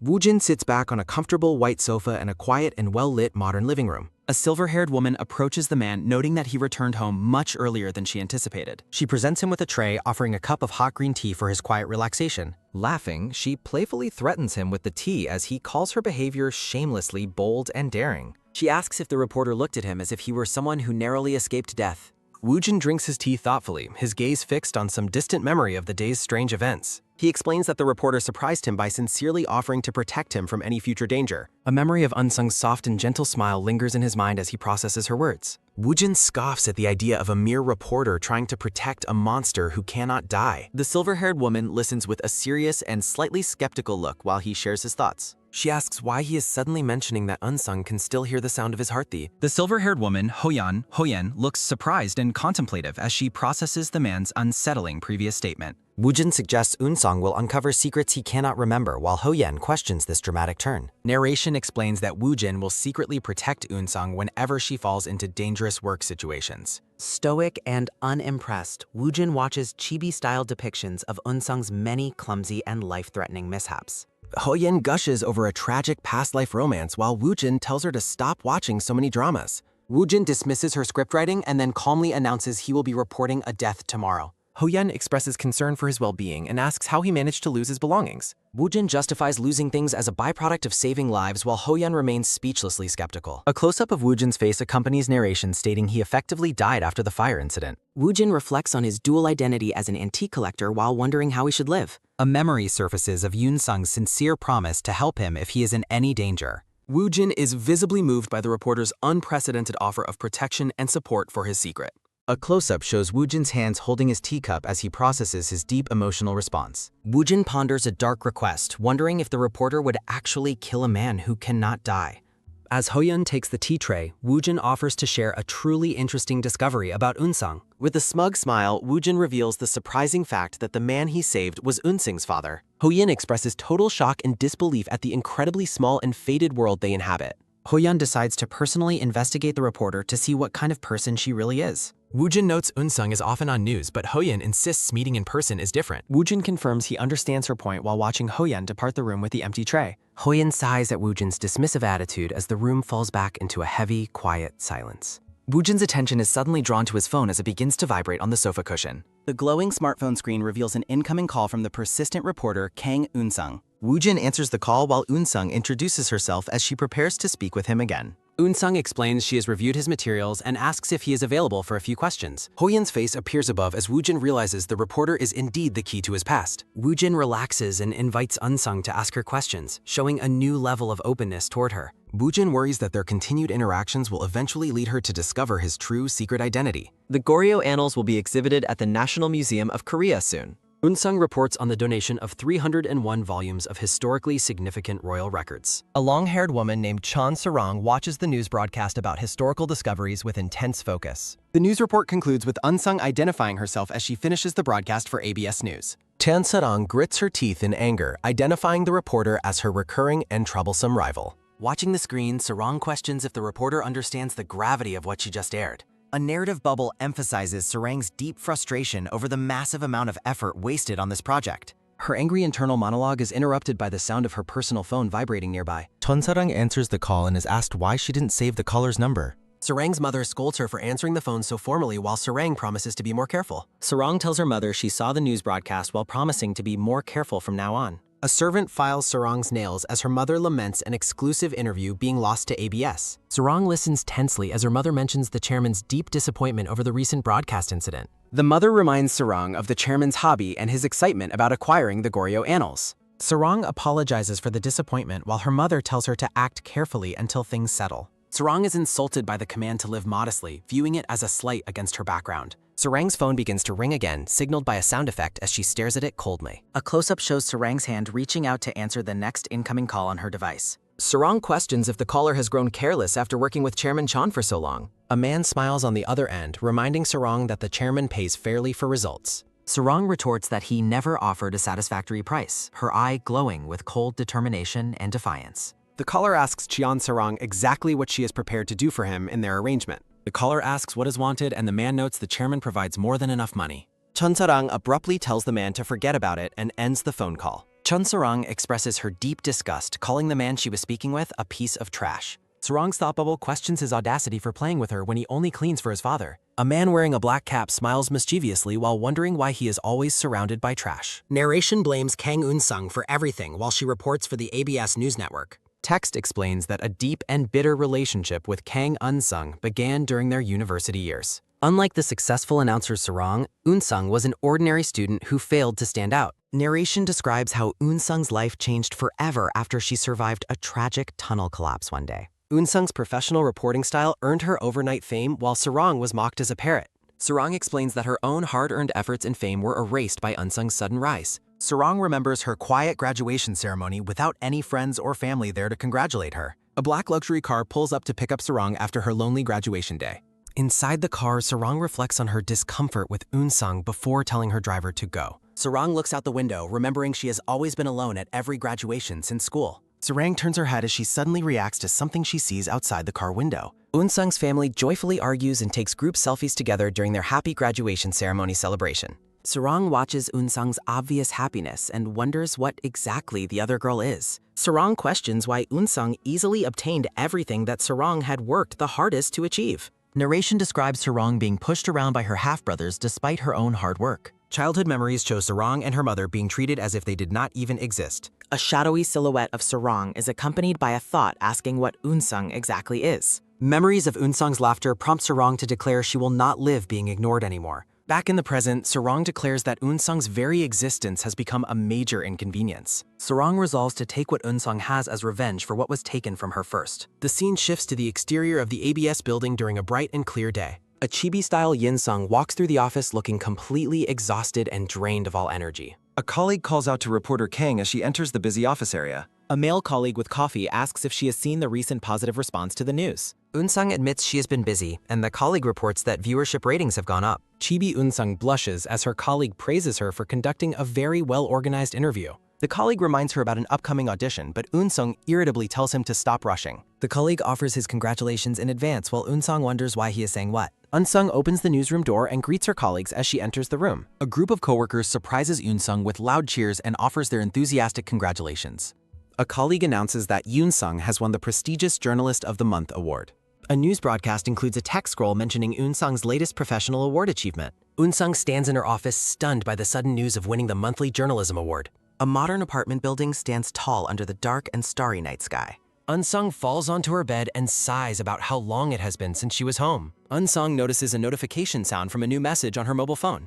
Eun-sung sits up on her bed and looks at her phone with an expression of surprise. Eun-sung views a message from Chan Sarang, who is offering her congratulations for the new award. Eun-sung wonders if Sarang is really the daughter of So-chen Group and why she is paying attention. A narrative bubble emphasizes that this person actually holds a deep grudge against Kang Eun-sung. Eun-sung wonders why Jin called Sarang dangerous when she seems like a decent person. Eun-sung reacts with shock as her phone suddenly begins to ring while she holds it. Eun-sung wonders why Woo-jin is calling so late and worries there was an interview issue.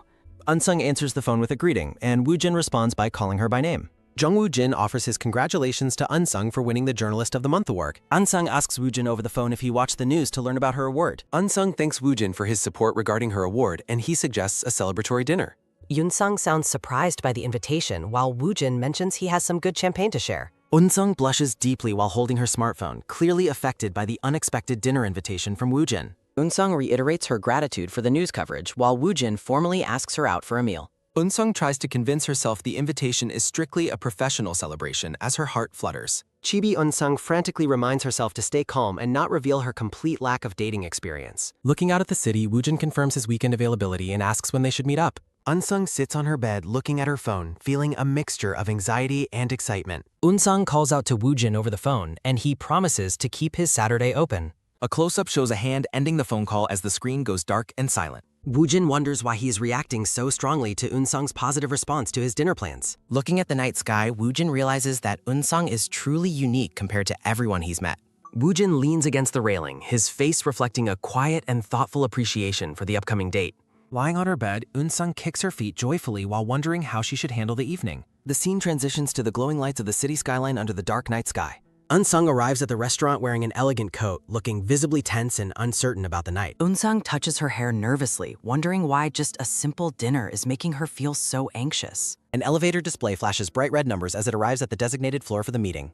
The elevator doors slide open, revealing Yin-sung standing alone and preparing herself for the upcoming dinner. Eun-sung looks around the empty restaurant counter, confused by the lack of staff or other patrons nearby. Eun-sung calls out to see if anyone is there while questioning if the restaurant is actually open. Eun-sung wonders if she arrived at the wrong location despite being sure of the address she was given. Eun-sung is startled when a voice suddenly addresses her, prompting her to spin around in surprise. Eun-sung looks up in shock as she finds Woojin standing right behind her in the quiet room. Woojin stands tall in a black dress shirt, appearing remarkably handsome and composed in the dimly lit space. Eun-sung stares up at Woojin, feeling momentarily overwhelmed by his height and his suddenly very intense presence. Eun-sung quickly waves her hand, explaining she was just surprised and that nothing is actually the matter. Eun-sung admits she didn't expect him to be there, and Woojin explains the place hasn't opened yet. Woojin places a gentle hand on Eun-sung's back, guiding her toward the table he has prepared. Woojin smiles warmly at Eun-sung, causing her face to flush with a deep, noticeable shade of pink. Eun-sung questions if they can really eat there while Woojin tells her not to worry about the logistics. Woojin pulls out a chair for Eun-sung at a table lavishly covered with a wide variety of dishes. Eun-sung is stunned into silence by the massive and beautifully presented feast spread out before her eyes. Eun-sung wonders why there is so much food, worrying she won't be able to finish even a fraction. Woojin admits he wasn't sure what she liked and encourages her to enjoy herself without feeling any pressure. Eun-sung begins eating her soup while feeling incredibly pressured by the sheer scale of Woojin's grand gesture. Woojin sits across the table watching Eun-sung eat with a focused and somewhat nervous expression of his own. Eun-sung looks at Woojin with wide eyes, asking if he truly prepared all of this food by himself. Eun-sung smiles brightly, praising Woojin's incredible cooking skills and declaring it the best meal she's had lately. Woojin looks away with a soft, pleased smile, clearly happy that Eun-sung is enjoying the food he made. Eun-sung laments her own lack of cooking skills and mentions how her exhausting job leaves her no time. Eun-sung apologizes for talking too much about herself, but Woojin insists that he actually enjoys hearing her stories. Woojin looks at Eun-sung with a warm smile, expressing his genuine curiosity about how she spends her days. Eun-sung's heart thumps loudly as she stares back at Woojin, feeling completely caught off guard by his interest. Eun-sung thinks Woojin feels completely different tonight while he asks if she's okay because her face is red. Eun-sung blames the alcohol for her flushed face, but Woojin notes he only served low-alcohol sparkling wine. A sharp sound echoes through the room as Eun-sung reacts with a sudden exclamation of total surprise. Eun-sung panics as the lights go out, and Woojin tells her to wait while he checks the power. In the sudden darkness, Eun-sung desperately grabs Woojin's sleeve and begs him not to leave her alone. Darkness surrounds the room as Woojin notes a widespread power outage affecting the entire area. Unable to see in the pitch black, Eun-sung desperately asks Woojin to stay by her side. Clinging tightly to his sleeve, Eun-sung pleads for him to remain until the lights return. Woojin gently takes her hand and softly calls out her name to offer her some comfort. Eun-sung reacts with visible surprise as a strange sensation washes over her in the quiet room. Breaking the tension, Woojin pulls Eun-sung into a sudden and firm embrace in the dim light. A soft voice questions why Eun-sung is shaking so much while held in his arms. Woojin wonders how she managed her job while being so easily frightened as Eun-sung blushes deeply. Woojin gazes down at her with a steady look of quiet contemplation and growing interest. Resting against his chest, Eun-sung feels her face burning with a heat that rivals the summer. Eun-sung questions her heart's rapid pace while Woojin asks if she knows a way to ease fear. After Eun-sung asks for the method, Woojin suggests that a proper distraction is the best remedy. Woojin asks if she will help distract him, and she agrees to do whatever she can. Rising up on her tiptoes, Eun-sung closes the distance between them as her heart thumps wildly. The two share a soft, tentative kiss that breaks the heavy silence of the dark room. A swirling aura of violet energy captures the romantic and ethereal mood of their shared moment.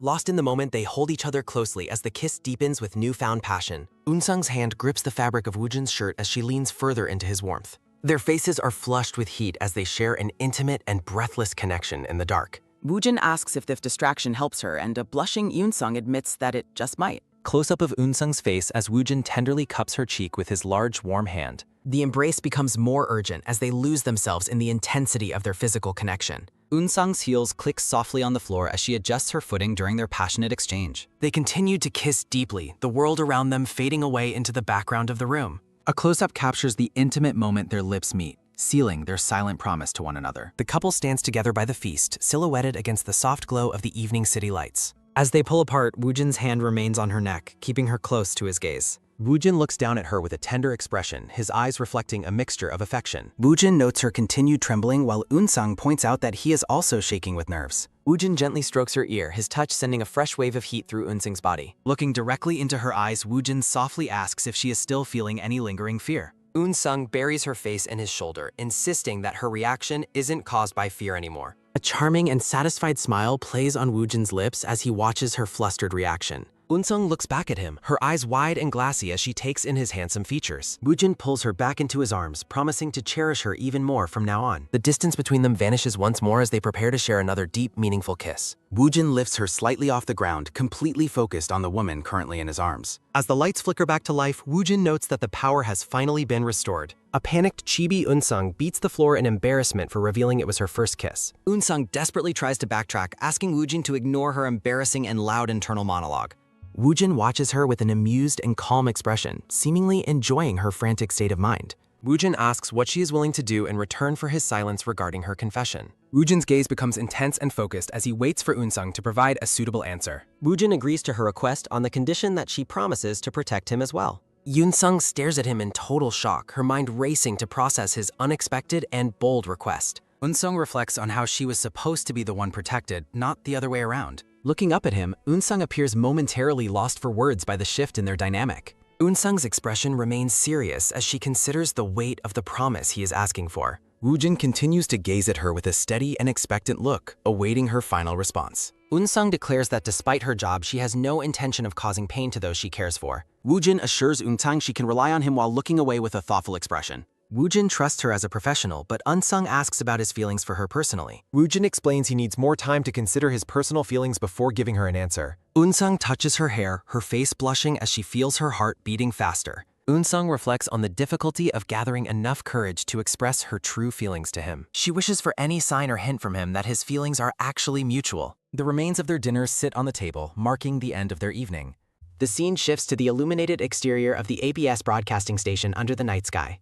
A makeup kit is laid out as Eun-sung prepares for her significant anchor audition day. The stylist notes how long it has been since their last meeting as Eun-sung prepares. Eun-sung asks for guidance, and the stylist confidently promises her she will pass on her first try. The stylist is interrupted by someone entering the room as she works on Yeon-sung's makeup. Political reporter Jang Ji-hyun enters the room and greets Eun-sung warmly after their long separation. Eun-sung is startled by her arrival, prompting the stylist to tell her to stay still. Ji-hyun asks if she is auditioning, and Eun-sung admits she was forced into the competition. Ji-hyun jokingly calls herself a side character, feeling overshadowed by Eun-sung's sudden appearance today. Eun-sung humbly points out that the audition hasn't even begun despite her colleagues' high expectations. Eun-sung internally fumes about the department head who placed her in this stressful and high-stakes situation. The department head appears indifferent while holding a cup of coffee in the middle of the studio. The new studio lights up with a blue background as the audition preparations finally reach completion.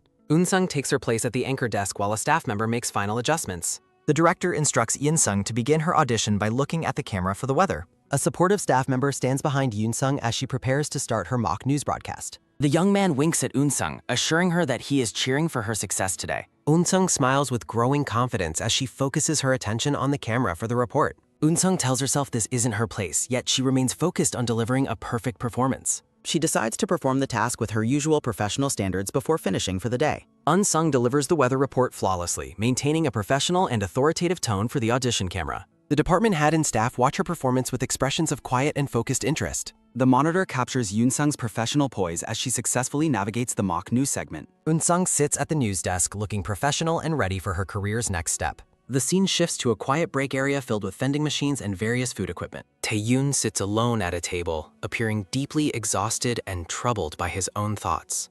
Eun-sung enters the room and is visibly surprised to find Tae-yoon sitting there alone in silence. Eun-sung approaches Tae-yoon and asks if he is okay, noting how tired and drained he looks. Tae-yoon looks up at her with a weary expression, his arms crossed over his chest defensively. Tae-yoon admits his nerves kept him awake, and Eun-sung teases him about their future working relationship. Han Jung-pil suddenly enters the break room, interrupting their conversation with his unexpected and bold arrival. Jung-pil makes a snide remark about seeing them together again, creating a sudden and uncomfortable tension. Tae-yoon reacts with cold anger, demanding to know what Jung-pil meant by his unnecessary and mocking comment.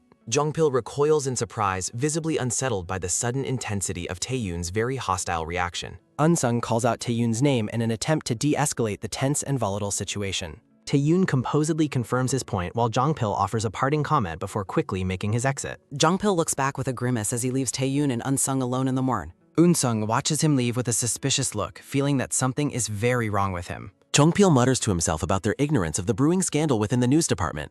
Jongpil reflects on the rumors of reporter Park's affair and the legal divorce battle currently unfolding. Woojin sits at the news desk in his suit, appearing composed despite the station's internal chaos. The station aims to use a popular anchor to distract from scandals and boost their ratings. Unsung stands confidently with a microphone, ready to handle her responsibilities regardless of the station's rumors. Jongpil discusses the legal team's information regarding the plan to bury reporter Park's growing scandal. Jongpil dismisses Unsung's confusion, noting that as a non-department head, she would never be informed. Jongpil explains that news with significant social impact must be released at a very strategic moment. Jongpil calls Unsung sharp but naive as her phone begins to vibrate on the table. Unsung is startled and quickly reaches for her phone as a new notification appears on screen. Jongpil checks his own device and smugly notes that the long-awaited results are finally out. Unsung is stunned by the announcement that she will be the sole host for the broadcast. The notification confirms that the program's title is officially changing to reflect her new solo role. Unsung reflects on how news broadcasts are typically handled by a professional male and female pair.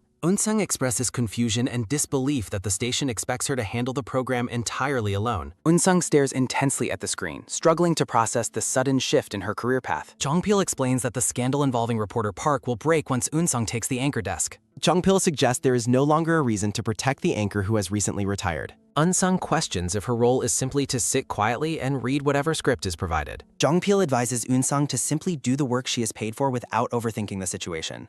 Jongpil gives a final warning for her not to overdo it before exiting the break room. Unsung leans over the sink, overwhelmed by the pressure as water droplets fall from the faucet. Standing alone, Unsung reflects on the heavy responsibilities and secrets she must now carry forward. Jihyun enters the room and greets Unsung, noting the coincidence of their meeting at the sink. Jihyun washes her hands while offering her congratulations on Unsung's new solo hosting assignment for the news. Unsung confirms the program's title change, her expression remaining somber despite her colleague's upbeat tone. Jihyun pauses her movements and looks toward Unsung with a calm and observant facial expression. Unsung remains lost in her own thoughts, looking down as she processes the weight of Jihyun's words. Jihyun expresses her confidence that Unsung's presence at the desk will successfully boost the station's ratings. Jihyun reassures Unsung that she is more than qualified, regardless of what other people might think. Unsung admits she feels unqualified and worries about her lack of experience in a high-stakes hosting role. Jihyun playfully questions if Unsung thinks any journalist is born with the innate ability to anchor. Jihyun explains that even rookie anchors can overcome challenges through determination and professional growth over time. Jihyun encourages Unsung to stop acting shy and embrace her skills with a sense of confidence. Unsung steps toward the sink, preparing herself to face the new challenges waiting in the studio. Taking a deep breath, Unsung tries to steady her nerves before the official broadcast begins.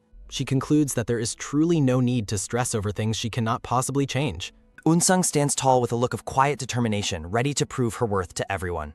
Unsung decides to follow Jihyun's advice and perform her new duties in her own unique way. Unsung wonders if she should reach out to Woojin and mention her new role as anchor. Unsung contemplates inviting Woojin to dinner while an energetic staff member approaches her from behind. Unsung is nearly scared out of her skin as the staff member suddenly shouts her name. The young staff member enthusiastically congratulates Unsung on her upcoming debut in the station's main newsroom. Unsung wonders if the man is genuinely happy for her or if he is mocking her. The staff member expresses extreme joy at their future collaboration while Unsung questions his sudden excitement. The staff member reveals she starts next week, and Unsung reacts with a look of sheer panic. The energetic staff member grabs Unsung's hand and drags her toward the news team's meeting room. Unsung pleads for him to wait, but the man insists on striking while the iron is hot. Professional cameras are positioned in the studio as a director calls for the anchor to get ready. The staff member prepares the final countdown while Unsung stands ready behind the newsroom desk. The producer watches the monitors with a confident smirk as the countdown reaches the final 2 seconds. The countdown reaches 1 as Unsung stands under the bright studio lights, prepared for her debut. Unsung sits at the desk looking professional and poised, ready to deliver her first news report. The scene shifts to the quiet exterior of a modern house under the starry night sky. Woojin runs intensely on a treadmill, maintaining his physical fitness despite the chaos at the station. An older woman bursts into the room, urgently asking Woojin if he has seen the news. Woojin continues his workout on the treadmill while questioning the reason for the sudden commotion. The woman announces Unsung's appearance on the news, but Woojin dismisses it as typical for a reporter. Woojin stops in surprise as she clarifies that Unsung is actually debuting as a main news anchor. The woman chides him for his ignorance and insists he looks at the screen immediately. She expresses disbelief that he remained unaware of such a major career move for his close friend. Woojin gazes at the broadcast of Eun-sung as an anchor, internally questioning why she kept it secret. Woojin's inner monologue reveals a deep sense of hurt and exclusion from Eun-sung's professional life. The modern ABS broadcasting headquarters stands tall against a clear blue sky. Eun-sung sits calmly in the makeup chair while a stylist prepares her for the upcoming news segment. A pair of hands suddenly covers Yoon-sung's eyes from behind as a playful voice asks her to guess. Eun-sung recognizes the person immediately, correctly identifying her colleague Jung Gain without hesitation. Gain, the weathercaster, complains about Eun-sung's lack of a fun reaction to her surprise. Eun-sung points out the obviousness of the prank, given that they are the only ones present. Gain expresses her excitement about working together while Eun-sung playfully complains about her weight during a hug. Gain explains their deep-rooted friendship to the stylist, noting their history together in a high school club. Gain mentions that former club members want a meeting after Eun-sung's debut, but Eun-sung is skeptical. Eun-sung dismisses the meeting idea due to their long separation, while Gain mentions the interested men attending. Gain notes that Eun-sung has many suitors now, but Eun-sung finds the idea of the meeting burdensome. Eun-sung remains firm in her decision, stating she has no interest in dating people from her past. Gain jokingly questions if Eun-sung intends to remain single long enough to become a grand sorcerer. Gain continues teasing Yoon-sung about using magic to rule the media, prompting Yoon-sung to threaten silence. Gain jokingly calls Eun-sung a spinster who will never be kissed, which clearly annoys her. The stylist offers Gain a blind date instead, and she enthusiastically accepts the opportunity. Eun-sung reflects on her secret romantic history, recalling that she has actually already kissed someone. A thought bubble reveals Eun-sung's internal admission that she was the one who initiated the kiss. A hazy flashback depicts a romantic moment as Eun-sung and Woojin share a passionate kiss. Eun-sung wonders if Woojin's acceptance of the kiss indicates that he shares her romantic feelings. She becomes flustered by the uncertainty of their status, questioning if they are now officially a couple. The flashback continues, showing the intensity of the shared moment between Eun-sung and Woojin. Eun-sung worries about how she can protect Woojin amidst the station's internal scandals and chaos. She wonders if there is an unspoken curse or hidden secret she needs to uncover. Eun-sung observes her phone, noting with frustration that Woojin has been silent for over a week. She reflects on the fact that they never actually had a formal conversation about dating. Eun-sung looks down with a somber expression as she contemplates the distance between them. She decides to take the initiative instead of waiting passively for Woojin to make a move. Eun-sung resolves to use irresistible bait to force Woojin to finally reach out to her. A smartphone on a kitchen counter vibrates with a new incoming notification. A hand reaches out to pick up the device and check the newly arrived message. Wet feet stand on the floor as water drips from a person's body after a shower. A shirtless Woojin dries his hair while questioning if he can truly protect himself. Woojin gazes intensely at his hair. The scene shifts to a quiet night view of a bridge overlooking the river. A black car sits parked in a quiet lot under the dim night lights. Eun-sung sits in the passenger seat, stealing a nervous glance at the silent Woojin. She notes with growing unease that he hasn't said a single word since they left. Woojin leans his head on his hand, lamenting that the current atmosphere is not what he hoped.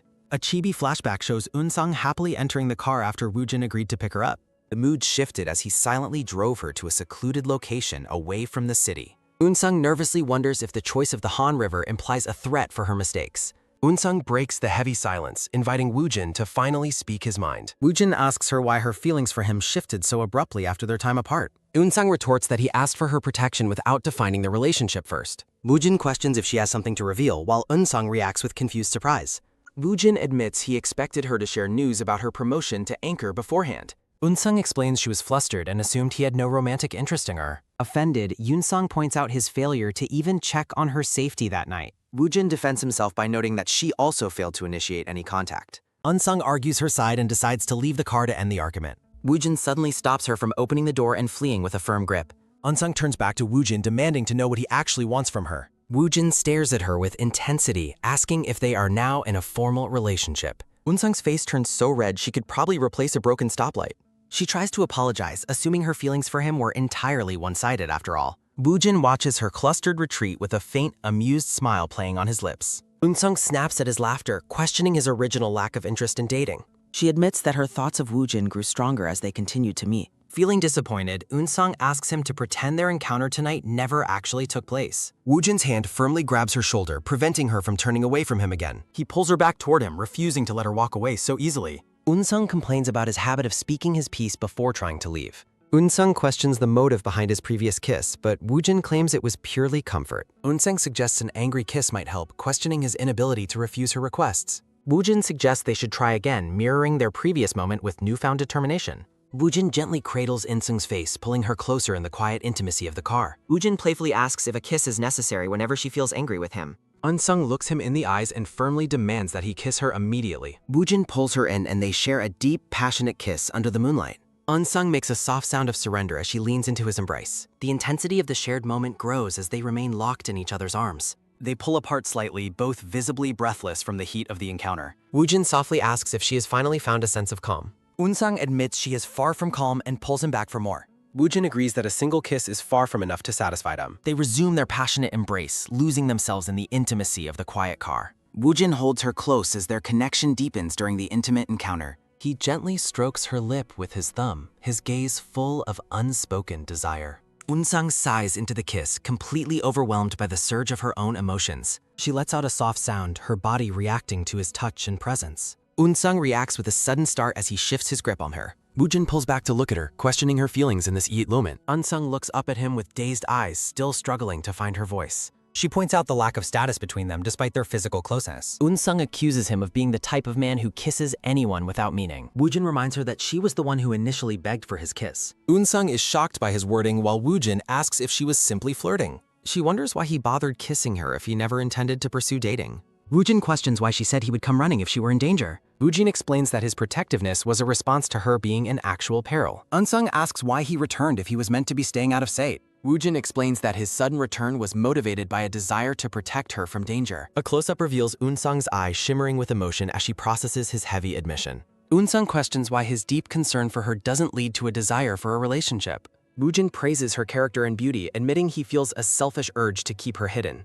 He tells her he prefers she continue striving for her goals rather than being with him. Unsung expresses her total confusion regarding his contradictory logic for rejecting a romantic connection. Woojin asks if she will uphold her promise of protection if he reveals the truth. He reiterates the importance of her promise to protect him as they prepare to talk further. The scene shifts to a luxurious, modern residence standing silent under a bright full moon. Unsung follows Woojin into the house, confirming with him that this is indeed his home. Looking around the interior, Unsung asks if something inside this house prevents them from dating. Clearly annoyed, Unsung questions why he brought her home if he still refuses to date her. A sudden female voice welcoming Woojin home catches Unsung off guard and makes her jump. Unsung suspects he is hiding another woman while Woojin calmly announces that he has a guest. An elegant, silver-haired woman appears in the hallway, looking quite surprised to see them both. The three of them stand in an awkward silence as they take in each other's presence. The older woman begins to glow with excitement, her face flushing as she recognizes the guest. The woman reveals herself as a devoted fan of Unsung's reporting, leaving Unsung completely stunned. Unsung is taken aback by how young and elegant Woojin's mother appears in person. The silver-haired woman enthusiastically expresses her joy at finally meeting the person she admires. She apologizes for her lack of preparation and asks for advance notice for any future visits. Unsung is baffled by the strange, silent tension radiating from Woojin as his mother continues speaking. Unsung's inner monologue reveals her disappointment in Woojin's cold and unreactive behavior toward his mother. She continues her mental scolding, questioning how he can be so stoic towards such a kind parent.